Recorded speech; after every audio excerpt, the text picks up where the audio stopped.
Mojang has just released the third and biggest update this year, the 1.21.9 update called the Copper Age. In many ways this is the most interesting one this year. In addition to the new blocks and mobs, there's also a ton of quality of life updates. So let's take a look at everything that is new. First we have the new blocks. And yes, as you might have guessed by the name of the update, most of it is related to copper. But there's also this one very unique non-copper block hidden in there. That's the first new item, copper bars. It's a copper variant of the regular iron bars that have been in the game forever. Next we have the copper version of the chain. It works exactly like a regular chain, but now we just have copper variants. Moving on, we also got a new type of chest, a copper chest. It pretty much works as a regular chest, with the only difference being that copper golems can take items out of there. But I'll go more into detail about copper golems in just a bit. Next up, a copper golem statue. This is a new decoration block that can only be obtained by letting the copper golem completely oxidize, after which they petrify into a block and drop any items they are holding. The statue can either be picked up or posed in 4 different ways, with each pose also giving out a different level of redstone signal. Or it could be reanimated by scraping off the oxidation with an axe. It's a pretty nice little decoration piece, and it's cool to know that at any point you could bring it back to life. But moving on with the copper theme, we got a copper torch and a copper lantern, both producing this cool looking greenish light, exactly like in the real world when burning a copper sulfate. But other than the green look, they are exactly the same as their non-copper counterparts. And the last new block added in this new update is the shelf. Shelf is a decorative block which comes in all wood variants and can display up to 3 stacks of items. It kind of works like an item frame with 3 different items and the ability to store whole stacks instead of just a single item.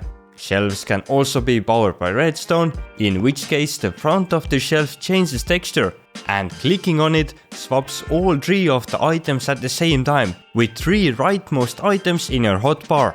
Up to 3 of these powered shelves can be put next to each other and connected, in which case a single click will swap out 9 items in your hotbars, or in other words, the whole hotbar. This is a pretty cool feature that allows you to have hotbar presets in survival and swap between them with a single click. I really like the new shelf block and feel like it definitely has many use cases in the game. It's also worth noting that all of these new copper related blocks can oxidize over time and also be waxed if you want to stop and maintain the oxidation level, just like all the other older copper blocks.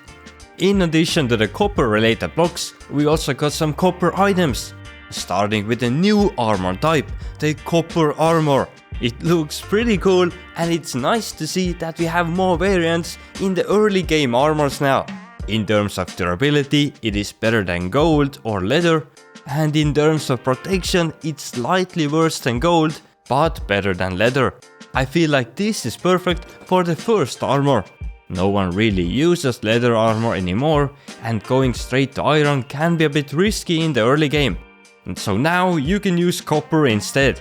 With copper armor, we also got copper tools. These have higher mining efficiency and durability than stone tools, but the attack speed and damage are the same on both materials.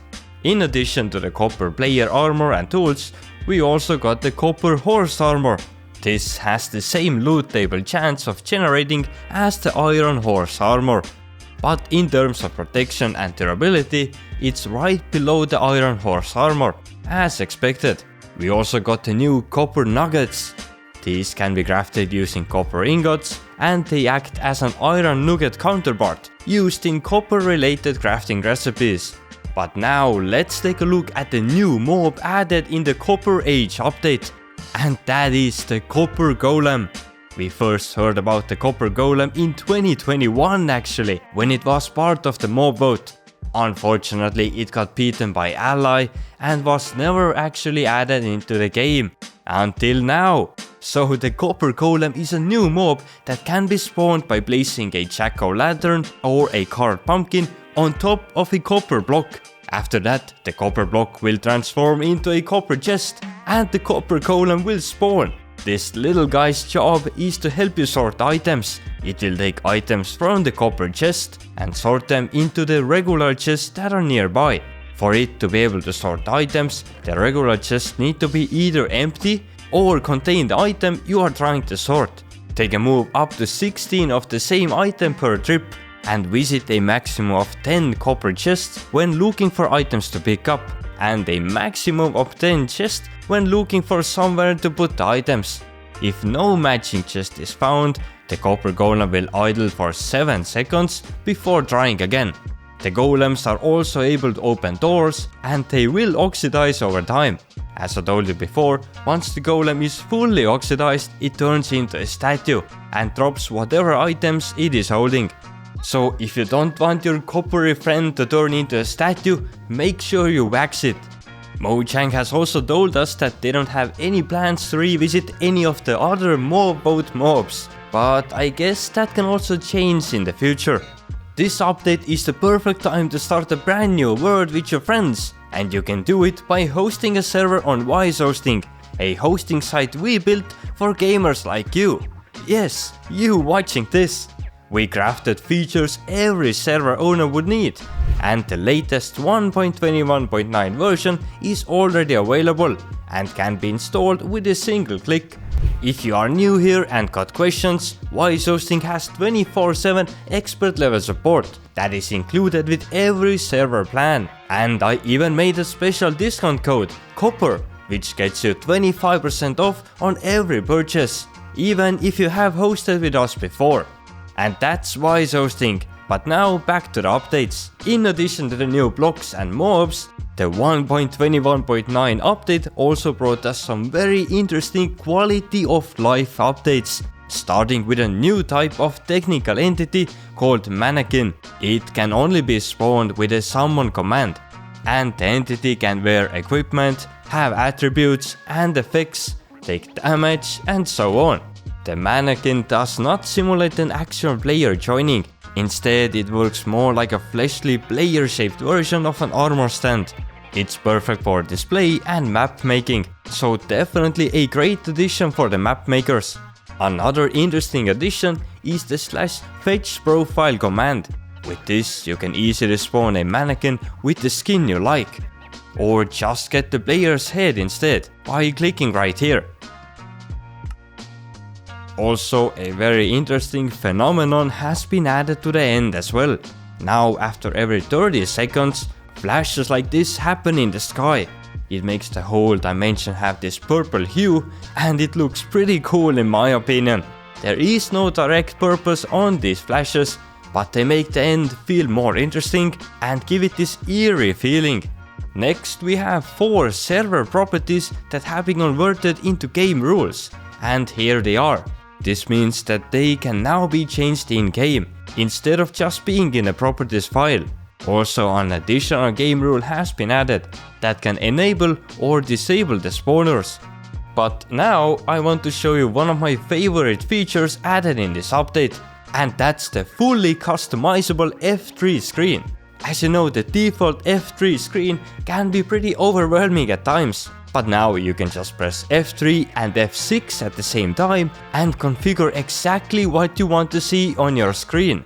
You can even choose to always show the info, so you won't even need to press F3. With this new system, you can also display the F3 screen everywhere. In whatever menu or UI element you are using, the F3 screen can still be opened. Another huge change was the improved entity rendering, especially with the mobs, but let me show you. Here I have about 500 cows, and the current FPS is around 50. The version I am using is 1.21.8. Now let's copy the same word into 1.21.9 and test out what the FPS is. And as you can see, my FPS is now between 270 and 300. Like, wow, that's actually insane. Over 5 times improvement, by just using a newer version. So if you were experiencing a lot of lag around big mob farms or lots of entities, this update will help you out a lot. But that's not all. We also got quite a lot of changes in this update. Starting with the trapdoor. A copper trapdoor to be more precise. A previous crafting recipe for this was to use 6 copper ingots, but this same pattern now crafts the copper bars instead. So the copper trapdoor crafting recipe has been changed to only require 4 copper, just like this. But since you are now using less copper, you'll also get only a single trapdoor instead of 2. Then the chain got also renamed to iron chain, probably because we also have copper chains now. Then the lightning rods can oxidize now, which makes sense, since they are also made out of copper. Dies also got brand new icons, and they look pretty cool in my opinion. And one of the biggest changes to how the game currently works was the removal of fixed spawn chunks. The spawn area is no longer constantly loaded. So now you either need to use chunk loaders or the /force load command to keep the chunks loaded. So keep that in mind when building new farms. Overall, I really like the new update. And these quality of life, more technical changes are rare to see, but almost always welcomed. And finally, giving some proper use to copper is super nice. I can't wait to test all of this out with my friends. And if you want to do it too, there's no better place to host a server than wisehosting.com. Check it out if you're first time and trying to host a server. Thanks for watching, bye!